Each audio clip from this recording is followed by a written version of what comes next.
क्या महात्मा गांधी वोमेनाइजर थे? क्या गांधी जी एक अच्छे इंसान थे? और अगर अच्छे इंसान थे तो फिर क्यों लोगों ने छोड़ दिया था गांधी जी का साथ? नमस्कार मित्रों, महात्मा गांधी जिन्हें राष्ट्रपिता के रूप में जाना जाता है, भारतीय स्वतंत्रता संग्राम के वो एक सबसे प्रमुख नेता थे। उनका जीवन और उनकी कार्य नैतिकता, अहिंसा और सत्य के सिद्धांतों पर आधारित थे। लेकिन यह सवाल कि गांधी एक अच्छे व्यक्ति थे या नहीं, एक जटिल विषय है। इसे ऐतिहासिक, सामाजिक और व्यक्तिगत दृष्टिकोण से विश्लेषण किया जाना चाहिए। चलिए पहले बात करते हैं गांधी के गुण और उनके विचारधारा के ऊपर। अहिंसा और सत्याग्रह में गांधी ने अहिंसा को अपने जीवन का आधार बनाया। उनका सत्याग्रह का आंदोलन ब्रिटिश दमन के खिलाफ शांतिपूर्ण प्रतिशोध का अद्वितीय उदाहरण है। उन्होंने सत्य और न्याय के लिए लड़ने के लिए बिना हिंसा के तरीकों का इस्तेमाल किया। सामाजिक सुधारक के रूप में गांधी ने छुआछूत और जातिवाद जैसी सामाजिक बुराइयों के खिलाफ आवाज उठाई। उन्होंने दलितों को हरिजन कहकर उनका सम्मान बढ़ाने की कोशिश की। स्वदेशी आंदोलन में उन्होंने आत्मनिर्भरता और स्वदेशी उत्पादों को बढ़ावा देकर भारतीय अर्थव्यवस्था को सशक्त बनाने का प्रयास किया। मित्रों, गांधी जी के विचारधारा पर कई सारे सवाल उठे। गांधी जी के व्यक्तिगत जीवन और ब्रह्मचर्य से संबंधित कुछ पहलुओं ने कई बार विवाद और आलोचनाएं पैदा की। इन मुद्दों को समझने के लिए संदर्भ और ऐतिहासिक दृष्टिकोण को ध्यान में रखना महत्वपूर्ण है। गांधी जी ने अपने जीवन में ब्रह्मचर्य यानी कि यौन संयम का अभ्यास किया और इसे आत्मनियंत्रण और आत्मशुद्धि का मार्ग बताया। गांधी जी का मानना था कि शरीर और मन पर पूरी तरह से नियंत्रण पाने के लिए यौन इच्छाओं पर विजय पाना आवश्यक है। उन्होंने कहा कि उनके ये प्रयोग यह सिद्ध करने के लिए थे कि वे महिलाओं के साथ भी बिना किसी यौन इच्छा के रह सकते हैं। उन्होंने 36 वर्ष की आयु में ब्रह्मचर्य का व्रत लिया। अपने ब्रह्मचर्य के प्रयोग के तहत उन्होंने महिलाओं, यहां तक कि युवतियों के साथ सोकर अपने आत्मसंयम की परीक्षा ली। इस पर कई सारे विवाद और आलोचनाएं होते रहते हैं। कई आलोचकों ने गांधी जी के इन प्रयोगों को उनकी नैतिकता और विचारधारा के खिलाफ बताया। उनका मानना था कि यह महिलाओं के प्रति अनुचित व्यवहार था। कुछ विद्वानों का तर्क यह है कि गांधी जी ने इन महिलाओं को यानी कि कई सारे महिलाओं को सहमति के साथ इन प्रयोगों में शामिल किया, लेकिन इनसे उनके अनुयायियों और समाज में असहजता भी पैदा की।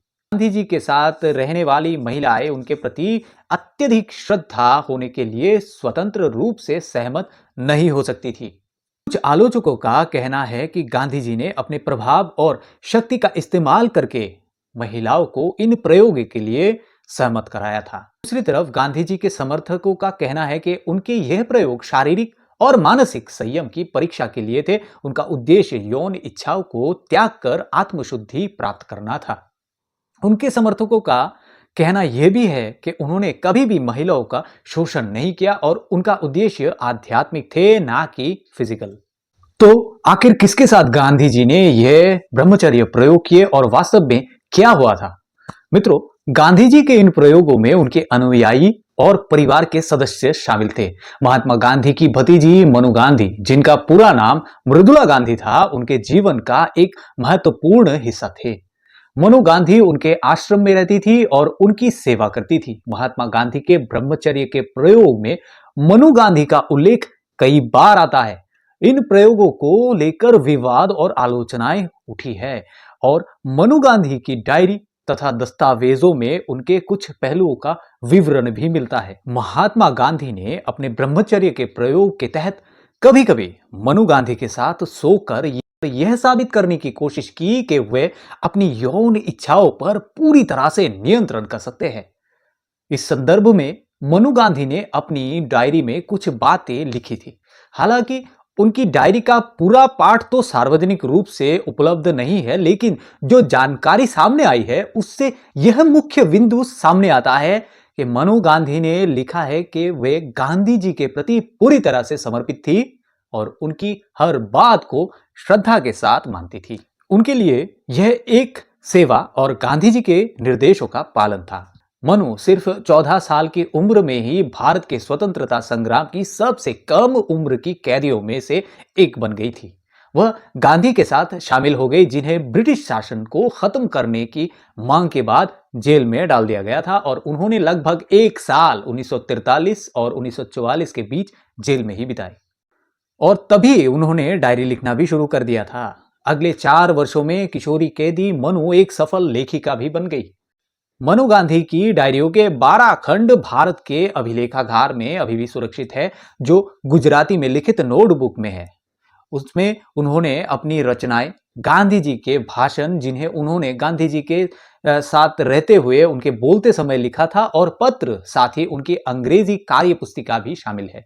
उनकी डायरी जो हमेशा उनके साथ रही, उनके हाथ से तब गिर गई थी जब गांधी जी को गोली लगने से मौत हो गई। उस दिन के इस घटना के बाद से उन्होंने डायरी लिखना बंद कर दिया और इसके बजाय 1969 में 42 साल की उम्र में अपनी मृत्यु तक किताबें लिखती रही और नेता पर भाषण देती रही।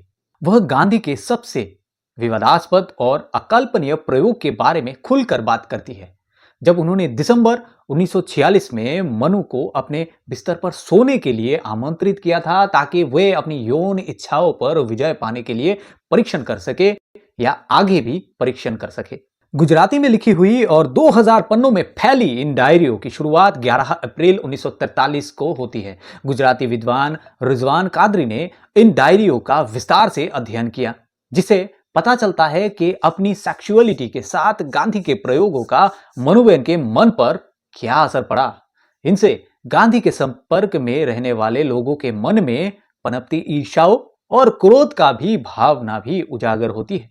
इन डायरियों का लेखन उस समय शुरू हुआ जब मनुबेन पुणे में आगा खां पैलेस में नजरबंद गांधी की पत्नी कस्तूरबा की सेवा करने आई थी। गांधी और कस्तूरबा को 1942 में भारत छोड़ो आंदोलन के दौरान इस पैलेस में नजरबंद कर दिया गया था। बीमारी के अंतिम दिनों में मनुबेन ने कस्तूरबा की सेवा की। 30 जनवरी 1948 को नाथूराम गॉडसे ने मनुबेन को एक तरफ धकेलकर अपनी 9mm बरेटा पिस्तौल से गांधी पर 3 गोलियां दागी। उसके 22 दिन बाद मनुबेन ने डायरी लिखना बंद कर दिया। इन डायरियों में जगह जगह हाशिए पर गांधी के हस्ताक्षर है। इनसे उनके प्रति समर्पित एक लड़की की छवि भी उभरती है। 28 दिसंबर 1946 को बिहार के श्रीरामपुर में दर्ज प्रविष्टि में मनुबेन ने लिखा, बापू मेरी माता है, वे ब्रह्मचर्य के प्रयोग के माध्यम से मुझे ऊंचे मानवीय फलक पर ले जा रहे हैं। यह प्रयोग चरित्र निर्माण के उनके महायज्ञ का अंग है। इनके बारे में कोई भी उल्टी सीधी बात सबसे निंदनीय है। गांधी के सचिव प्यारेलाल ने अपनी पुस्तक Mahatma Gandhi the last phase में इस बात की पुष्टि करते हुए लिखा है कि उन्होंने उसके लिए यह सब कुछ किया जो एक मां अपनी बेटी के लिए करती है। उसकी पढ़ाई, उसके भोजन, पोशाक, आराम और नींद, हर बात के वो ख्याल रखते थे। करीब से देख रेख और मार्गदर्शन के लिए गांधी उसे अपने ही बिस्तर पर सुलाते थे। मन से मासूम किसी लड़की को अपनी मां के साथ सोने में कोई शर्म नहीं आती। मनुबेन गांधी की प्रमुख निजी सेविका भी थी। वे मालिश और नहलाने से लेकर उनका खाना पकाने तक सारे काम करती थी। इन डायरियों में डॉक्टर सुशीला नैयर जैसी महात्मा गांधी की महिला सहयोगी के जीवन का भी विस्तार से वर्णन है। प्यारेलाल की बहन सुशीला गांधी की निजी चिकित्सक थी, जो बाद में केंद्रीय स्वास्थ्य मंत्री बनी। उनके अलावा पंजाबी मुस्लिम महिला बीबी अंतुसलाम भी इन महिलाओं में शामिल थी। ब्रह्मचर्य के महात्मा के प्रयोगों में शामिल रही महिलाओं के बीच जबरदस्त जलन की झलक भी इन डायरियों में मौजूद है। मनुबेन ने 24 फरवरी 1947 को बिहार के हेमचर में अपनी डायरी में दर्ज किया, आज बापू ने अंतुसलाम बहन को एक कड़ा पत्र लिखकर कहा कि उनका जो पत्र मिला है उससे जाहिर होता है कि ब्रह्मचर्य के प्रयोग उनके साथ शुरू ना होने से वह कुछ नाराज है। और एक नाम आभा गांधी का है, जो गांधी के पोती तुल्य रिश्तेदार थे, जिन्होंने गांधी जी की सेवा की और ब्रह्मचर्य प्रयोग में हिस्सा लिया। इसके अलावा अन्य महिलाएं भी शामिल थी, जिनमें उनके आश्रम के अनुयायी भी शामिल थी। मनुबेन की टिप्पणी से ब्रह्मचर्य के प्रयोग को लेकर गांधी के अनुयायियों में बढ़ते असंतोष की झलक भी मिलती थी। 31 जनवरी 1947 को बिहार के नवग्राम में दर्ज प्रविष्टि में मनुबेन ने घनिष्ठ अनुयायी किशोरीलाल मशरूवाला के गांधी को लिखे पत्र का उल्लेख किया। इसमें उन्होंने मनु को माया बताते हुए महात्मा गांधी से उसके चंगुल से मुक्त होने का आग्रह किया था। इस पर गांधी का जवाब था, तुम जो चाहे करो, लेकिन इस प्रयोग के बारे में मेरी आस्था अटल है। मनुबेन और गांधी जब बंगाल में नुआखाली की यात्रा कर रहे थे, तब उनके दो सचिव आरपी परशुराम और निर्मल कुमार बोस गांधी के आचरण से नाराज होकर उनका साथ छोड़ गए थे। यही निर्मल कुमार बोस बाद में जाकर भारत की एंथ्रोपोलॉजिकल सोसाइटी की डायरेक्टर बने। सरदार वल्लभ भाई पटेल ने 25 जनवरी 1947 को लिखे एक पत्र में गांधी से कहा था कि वह ये सारे प्रयोगों को रोक दे। पटेल ने इसे गांधी की एक भयंकर भूल बताया था, जिससे उनके अनुयायियों को गहरी पीड़ा होती है। यह पत्र राष्ट्रीय अभिलेखागार में सरदार पटेल के दस्तावेजों में शामिल है। महात्मा ने मनुबेन के मन पर कितनी गहरी छाप छोड़ी थी, इसका जबरदस्त झलक 19 अगस्त 1955 को जवाहरलाल नेहरू के नाम लिखे गए मोरारजी देसाई के एक पत्र में मिलता है। मनुबेन एक अज्ञात रोग के इलाज के लिए बॉम्बे हॉस्पिटल में भर्ती थी। वहां अगस्त में उनसे मिलने के बाद मोरारजी देसाई लिखते हैं, मनु की समस्या शरीर से अधिक मन की है। लगता है कि वो जीवन से हार गई है और सभी प्रकार की दवाओं से उन्हें एलर्जी हो गई है। मित्रों, गांधी जी का बचाव में यह तर्क दिया जाता है कि गांधी जी का दावा था कि यह प्रयोग पूरी तरह से सहमति पर आधारित थे और इसमें किसी प्रकार की कोई भी यौन भावना शामिल नहीं थी। मनुबेन ने गांधी के निधन के बाद 5 पुस्तकें लिखी, जिनमें से एक लास्ट ग्लिम्पसेस ऑफ बापू में उन्होंने लिखा, काका गांधी के सबसे छोटे बेटे देवदास के बारे में बोल रहे थे कि काका ने मुझे चेताया कि अपनी डायरी में लिखी गई बातें किसी को ना बताऊं और महत्वपूर्ण पत्र में लिखी गई बातों की जानकारी भी ना दूं। उन्होंने कहा था कि अभी तुम बहुत छोटी हो, पर तुम्हारे पास बहुत कीमती साहित्य है और तुम अभी परिपक्व भी नहीं हो। बापू माय मदर नाम से अपने 68 पन्नों के संस्करण में भी मनुबेन ने गांधी के साथ उनकी सेक्सुअलिटी के प्रयोग में शामिल रहने के बावजूद उनके बारे में अपनी भावनाओं का कहीं उल्लेख नहीं किया। मनुबेन ने अपने जीवन के अंतिम साल एकदम अकेले काटे। जीवन के अंतिम चरण में मनुबेन की एक सहयोगी भानुबेन लाहिरी भी स्वतंत्रता सेनानियों के परिवार की थी।